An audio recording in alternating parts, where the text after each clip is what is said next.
Bien-aimés de Café Évangile, Amen, Amen, je vous le dis, le Fils ne peut rien faire de lui-même. Il fait seulement ce qu'il voit faire par le Père. Ce que fait celui-ci, le Fils le fait pareillement, car le Père aime le Fils et lui montre tout ce qu'il fait. Il lui montrera des œuvres plus grandes encore, si bien que vous serez dans l'étonnement. Chers amis, le mystère le plus central et le plus glorieux de notre foi est celui de la très sainte Trinité.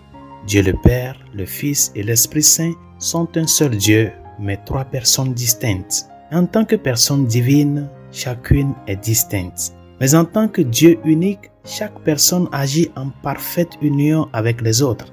Et dans l'évangile d'aujourd'hui, Jésus identifie clairement le Père qui est aux cieux comme étant son Père et affirme clairement que lui et son Père ne font qu'un. Et c'est pourquoi certains voulaient tuer Jésus, parce qu'il appelait Dieu son propre Père, se faisant ainsi l'égal de Dieu.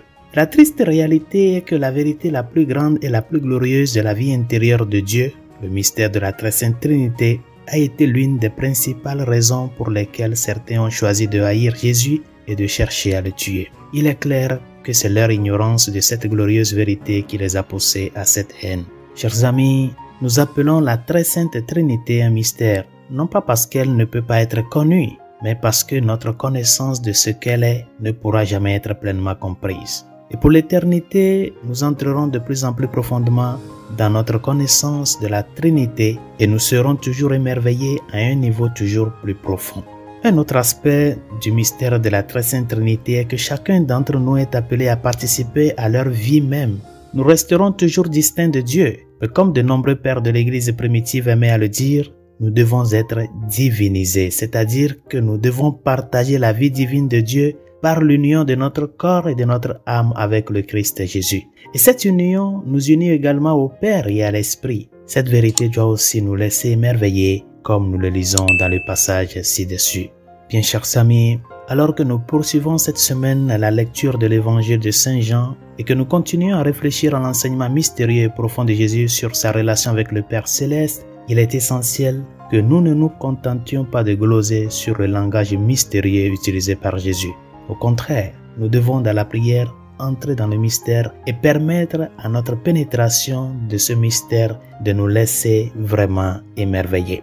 L'étonnement et l'édification transformatrice sont les seules bonnes réponses.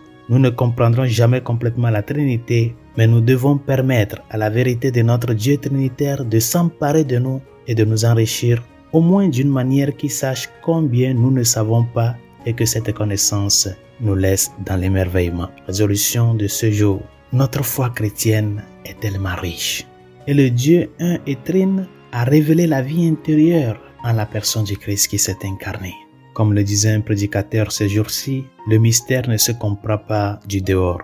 Il faut l'habiter. Sois curieux d'entrer dans le mystère, d'habiter le mystère.